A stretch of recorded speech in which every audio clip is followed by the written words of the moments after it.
While the majority of Ukrainians who have fled their homes have come here to Poland, there are 4 other countries on Ukraine's western and southern borders that have also seen a large influx of refugees since this conflict began raging 1 month ago.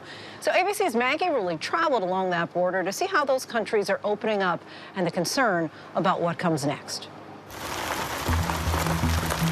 More than 650 miles through wide-open, empty lands and tightly packed villages, our team drove the southern border of Ukraine. Standing at the crossings, where more than 1 million Ukrainian refugees have escaped in the past month. Slovakia, Hungary, Romania, Moldova. Their borders are open, but compared to Poland, these southern countries are much smaller, often have far fewer resources, and they live with their own complicated relationship with Russia. The only non-NATO, non-EU country along the border, Moldova shares more in common with Ukraine than perhaps any other country. But at just a fraction of the size. The number of refugees passing over the border this past month is crushing, now making up about 15% of the country's entire population. We just crossed over the border here into Moldova, and not only is it the smallest country to share a border with Ukraine, it's also the poorest in all of Europe, which means that even though they're opening up their borders, the burden here of taking on these refugees is being felt by everyone. With few resources and a growing number of people in need, Moldova transformed itself overnight, finding any way they could to help. They're like our brothers. I love Ukraine. I visit Ukraine. I have relatives. My grandfather is from Ukraine. At just 17, Katie immediately threw herself into the volunteer effort, showing up to help at this old cinema. It had been standing empty for 4 years, now converted into a shelter, able to house 200 people. They are our brothers, our neighbors. Her work meant a safe place to sleep last night for Irina and her 4-year-old son, Arkady. Irina didn't want to leave Odessa. Her other son turned 18 in October and is now old enough to fight and isn't allowed to leave Ukraine. She and her young son left after a gut-wrenching conversation with her eldest, who told her she had to go to save his little brother so that at least one son would survive. There's a shared kinship felt across the border here. Like Ukraine, Moldova was part of the USSR. Families often live across borders, and the two countries call each other brothers. There's also a shared understanding of the threat Russia poses.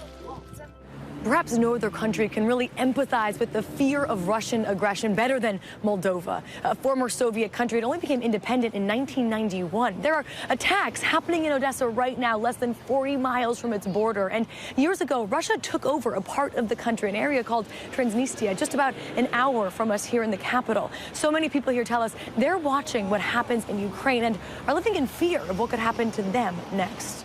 Dan Romanescu was born in Transnistria. He's now letting refugees stay in his rental properties in the city. And you were saying where you were born is actually now controlled by Russia. Yeah. Yeah. Is that scary at all to know that? Yeah. In my opinion, everybody who is living at the moment there, they are like zombie because of Russian propaganda. They are thinking that Russia is the best country in the world. He says he knows they could be next, but until then, Moldova will keep fighting for their neighbors. Hungary's border with Ukraine runs just 84 miles, the smallest of any country. It's dotted with small towns that can often feel like they're from another time. Here in Bereg-Sharam, it is a tiny town. Just about 600 people live here. And we're right on the border. Ukraine is just about a mile that way. So when war broke out, all of a sudden, there were thousands of refugees fleeing through these quiet streets. The town scrambled, filling a local gym full of beds for refugees and setting up this welcome center. And a surreal sight for such a small village, a presidential visit. Hungary's president-elect Katalin Novak handing out pancakes to refugees, something that's become a tradition here in town. When people are really fleeing from their homes, then we are there to help them, and that's what we should do. Stop, everybody, stop! But Hungary's relationship with refugees and migrants is complicated and often controversial. The UN criticizing Prime Minister Viktor Orban for what they call his harsh migration policies. His government erecting a razor wire fence to keep out people fleeing war and conflict in places like Syria in 2015. This small town and the incoming president, traditionally conservative and against migration from outside Europe. Now they're welcoming Ukrainians fleeing violence within Europe with open arms, a contrast on full display. Hungarian people are peace-loving people. That is for us very important, and Hungarian people are welcoming people. So we always welcome refugees. Our position vis-a-vis migration, mass migration, it's another issue. For now, Hungary and its small border towns keeping their arms open for Ukrainian refugees.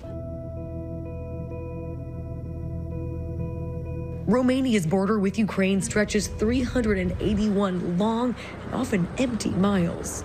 You can see how much open space there is here. Romania has the largest border with Ukraine of any other EU country, and so many people we meet say they chose to escape here because they can simply afford it. The cost of basic goods in Romania is some of the cheapest in all of the EU. Perhaps a small reprieve for some Ukrainians. The war only exasperating economic challenges. Wives forced to leave their husbands behind, suddenly becoming the sole providers for their children. We meet Alana Yakubento and her daughter Katya moments after they cross the border. Katya's eyes light up when she sees the bag of toys put out by UNICEF and Save the Children. Beaver! Katya's mom tells us they're from Kyiv and live right by the TV tower that was hit a few weeks ago.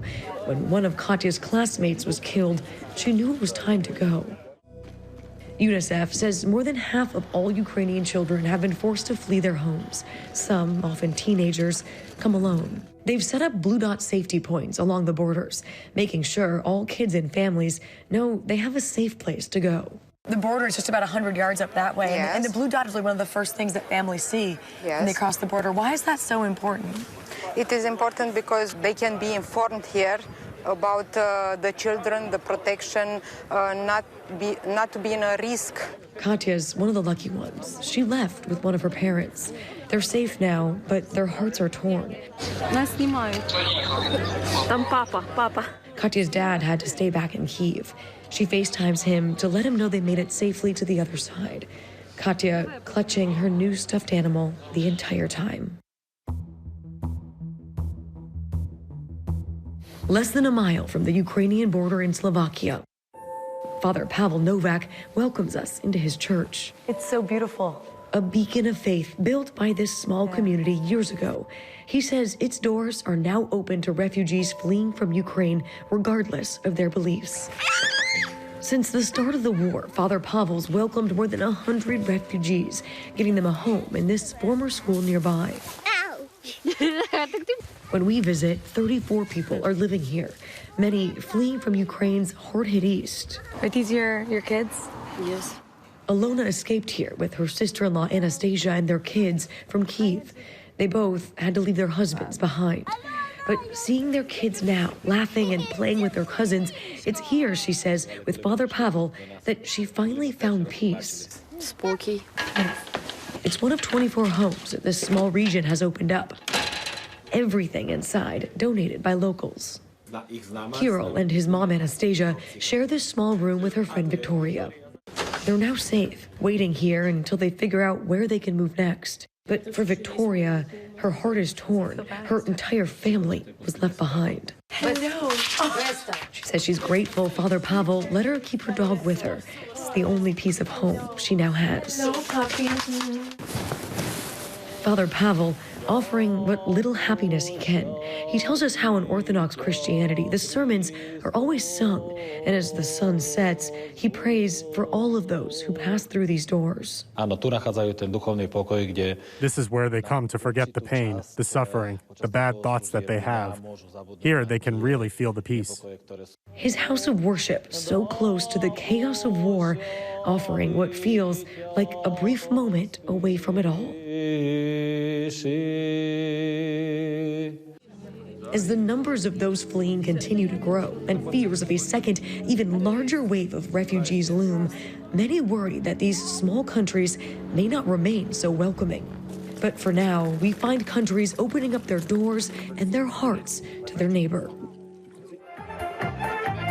we stumble into this little slice of joy in Moldova's capital of Chisinau, of life being lived well, a people giving back, knowing that one day they too may need help. What a blessing to still see some of those slices of joy. Our thanks to Maggie. Hi, everyone. George Stephanopoulos here. Thanks for checking out the ABC News YouTube channel. If you'd like to get more videos, show highlights, and watch live event coverage, click on the right over here to subscribe to our channel. And don't forget to download the ABC News app for breaking news alerts. Thanks for watching.